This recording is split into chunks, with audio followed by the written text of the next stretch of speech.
মমতা হাতের কাজ ফেলিয়া ছুটিয়া আসিয়া কহিল, তাই নাকি? কখন থেকে রে নিমাই?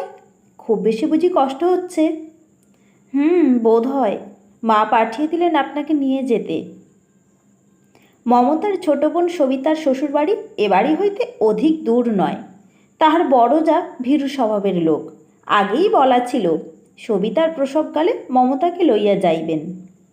ভিজা হাত গামছায় মুছিতে মুছিতে মমতা বলিল, তাহলে একখানা রিক্সা ডাক না বাবা। ছোট কাকা গাড়ি নিয়ে এসেছেন যে, আপনাকে নিয়ে গিয়ে ডাক্তার বাড়ি যাবেন। নিন তাড়াতাড়ি। মমতা তরঙ্গিনীকে ডাকিয়া কহিল, তাহলে তুমি একবার এদিকে এসো ঠাকুরজি।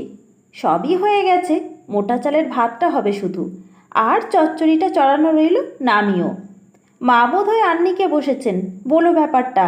কখন ফিরতে পারি বলা যায় না, ভালোই ভালোই যাতে হয় তাই বলো।